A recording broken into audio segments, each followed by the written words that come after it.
If you're using a compounded GLP-1 like tirzepatide or semaglutide, your access could disappear overnight, and it's already happening in some states. In this video, I'm following up on last night's Downsized Live with Lee Fits In to give you more detail, clarify questions, and break down what's really happening across the country. Hello, and welcome to the Downsized. My name is Christopher Durham. If you're new to the channel, my wife Lorraine and I have lost over 150 pounds together using GLP-1 medication, Zepbound, Mounjaro, and tirzepatide, including compounded versions. I started this at 286.4 pounds, and I'm now down 104 pounds and off my blood pressure medication for the first time in years. Last night, we were joined live by attorney and TikTok creator Lee Fits In, who's been piecing together what's happening in Nevada, Georgia, and Ohio, and helping all of us understand how these changes could impact GLP-1 access.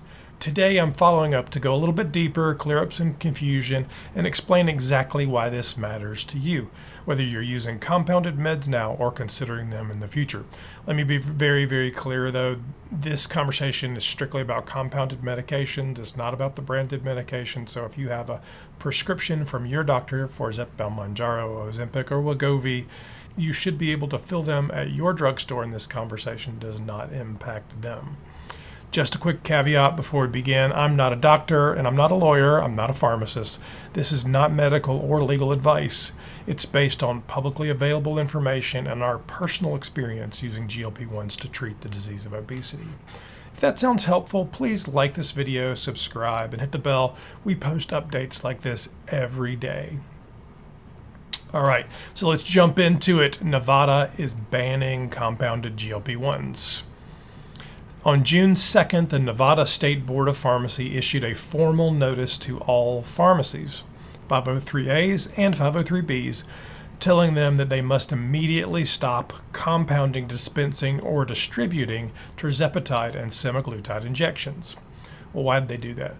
Because the FDA removed tirzepatide from the shortage list in December and semaglutide in February, and under federal law, once a drug is no longer in shortage, compounding is not permitted for 503Bs.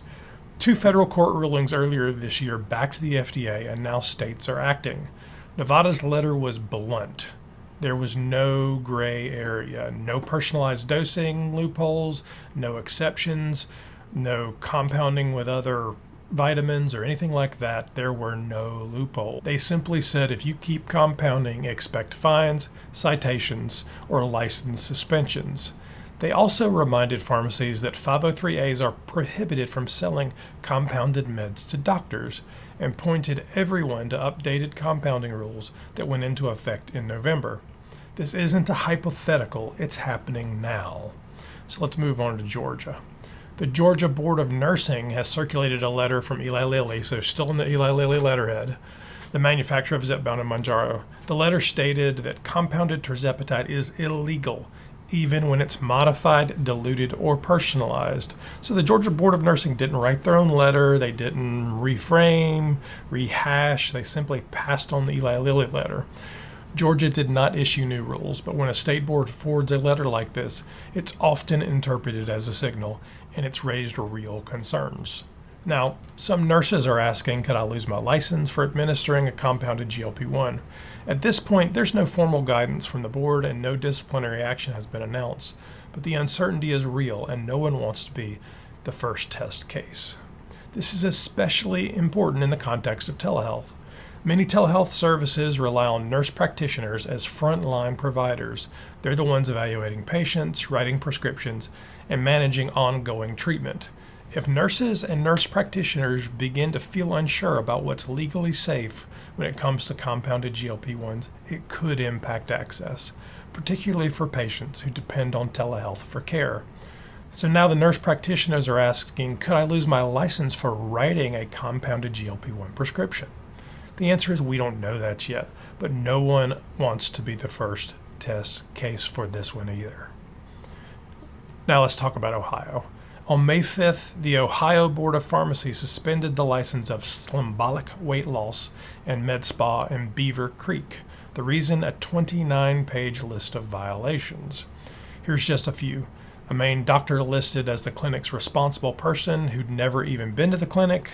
non-sterile compounding practices, adulterated drugs stored with approved ones, improper record keeping and labeling, the board said there was clear and convincing evidence of danger and immediate and serious harm.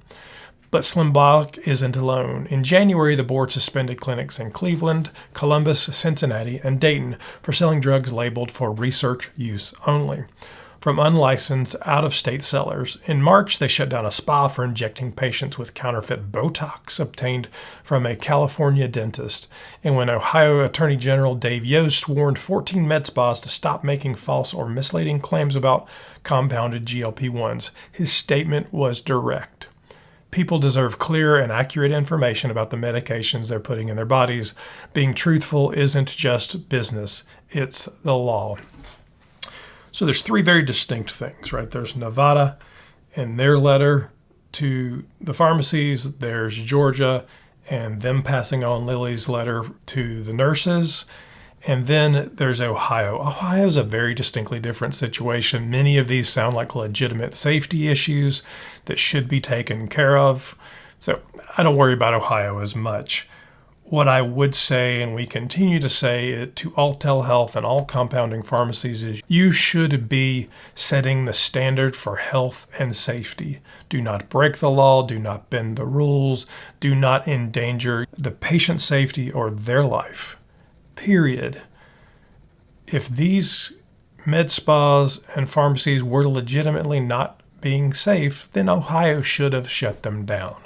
So Ohio will set aside for a minute, and maybe some of you guys know more about some of those instances than I do, but safety is paramount. Let's talk a little bit about the legal backdrop, though. And this is just one part of the story. While state boards are enforcing at the local level through licensing and suspensions, cease and desist orders, and new restrictions, Eli Lilly and Novo Nordisk have launched a wave of federal lawsuits aimed at shutting down compounded GLP-1 access across the country. These legal actions are not isolated. They represent a coordinated national strategy to challenge compounding pharmacies and telehealth providers. To date, Eli Lilly has filed lawsuits against many telehealth providers and compounding pharmacies, and the list is likely to grow. Novo Nordisk has pursued similar litigation against companies compounding semaglutide, demanding immediate shutdowns and compliance with its intellectual property claims. These lawsuits typically seek immediate injunction, so stop it right now, destruction of compounded inventory, financial damages, all profits that have been earned, permanent bans on future compounding. At the center of these cases is the argument that once a drug like tirzepatide or semaglutide is no longer on the FDA shortage list, any compounding that occurs outside of strict exemptions constitutes a violation of federal law. On paper, it's about protecting intellectual property, but in practice, this litigation defines who can legally produce these life-saving medications. As this aggressive legal campaign escalates, the implications for patients, prescribers, and compounders are enormous. And while these lawsuits play out in federal court, the real-world impact is immediate. Providers stop prescribing, pharmacies stop fulfilling, and patients are left without treatment. This is a legal strategy with commercial consequences, and it's reshaping the future of GLP-1 access in America. So yes, there are lawsuits happening, but the most immediate threat is state-level enforcement. Pharmacy boards and nursing boards don't need a court. They can pull a license today. They can shut down a clinic this week. They can block your prescription before your next refill. Now, I want to speak directly to patients like us. Lorraine and I have now taken GLP-1s, Zepbound, Mounjaro, tirzepatide for the last 85 weeks, and they've been wildly successful for us. For those of you who are taking Wegovy and Ozempic as well, compounded semaglutide, it's changed your lives. They've helped us lose weight, reduce comorbidities, get off other medications, and in many cases, simply be healthy. Access to compounded versions is now under real threat, and I don't want anybody to think it is. You don't need to be scared. Court cases aren't going to end tomorrow. The state-level enforcement is scary, though. Combine that with aggressive federal lawsuits, and this becomes more urgent by the day. Here's what I want every patient to consider doing right now. Talk to your doctor. Ask them about your options. Ask what changes they're seeing. Ask how long they expect to keep prescribing compounded medications, if they still are. If your provider and pharmacy allow it, stock up. Make sure you're following your bud dates, of course, but stock up. If you're stable on a dose and you have a trusted pharmacy, consider filling ahead. Within legal and medical appropriate limits, of course. Supply chains may change with little notice. Build a plan. You need to know what you'll do if compounded access disappears tomorrow, and that might mean transitioning to a branded GLP-1s. There are certainly new options with Lilly Direct and NovoCare. They're not as inexpensive as compounded, but if the compounded does not exist, they are an option. Research manufacturer savings programs, switching to another medication, and explore new prescriber relationships. Talk with your insurance again, even if they previously said no. My goal is always to hope for the best, but plan for the worst. Hopefully this will all work out. Prices will come down, availability will increase, and we will be able to take care of ourselves and our health. But there's no guarantee. If you're not in Nevada, Georgia, or Ohio, these changes are likely to expand. The best thing you can do is stay proactive, informed, and ready. This is about protecting your health, your progress, and your right to continue the treatment that's working for you. You are not alone. We're in this with you, and we'll keep fighting to make sure you're not left behind. To the manufacturers, that's you, Eli Lilly and Novo Nordisk, Viking, and anybody else coming along. If you truly want to shut down compounding, there's a clear and simple path forward. Lower your prices. You could eliminate the need for compounded alternatives tomorrow by offering your GLP-1 medication, Zepbound, Mounjaro, Wegovy, Ozempic, at a price patients can actually afford. Offer it in vials. Offer it with preservatives so that microdosing could be had. There are those folks out there who need smaller doses, and the way you're feeling today, they cannot do them.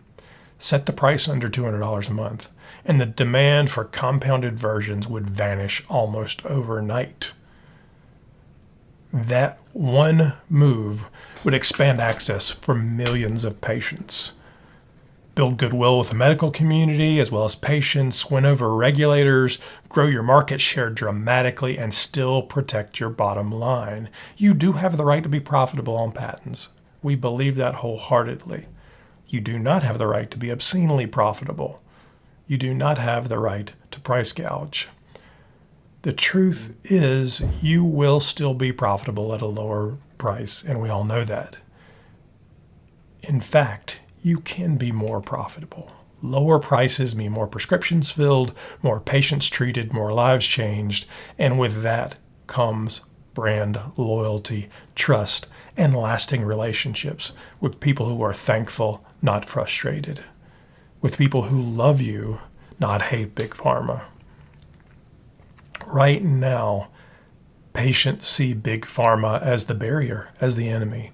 They feel priced out, ignored, pushed to compounders out of desperation. But it doesn't have to be that way. You have the opportunity to be the hero in this story, not the villain. You can build customers loyal who love you, not resent you.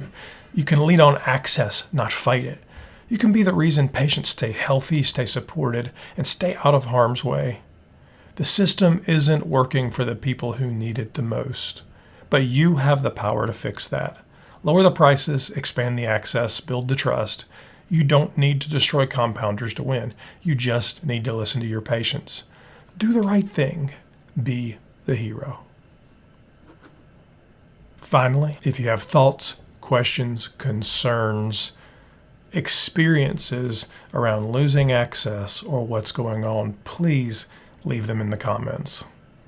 If you've lost access either through your prescriber, your compounding pharmacy, or anything else, leave a comment so we know about it. We are tracking this very, very closely. Please like this video, subscribe to our channel, and share it with someone who needs to understand what's going on. This isn't just about compounding. It's about who gets care and who doesn't. It's about affordability, access, and survival. We're not going to stop. We're going to keep asking hard questions, we're going to keep telling the truth, and we're going to keep fighting for a healthcare system that actually works for patients. Thanks for being a part of this downsized community. We see you, we hear you, and we're with you. My name is Christopher Durham, and we are the Downsized.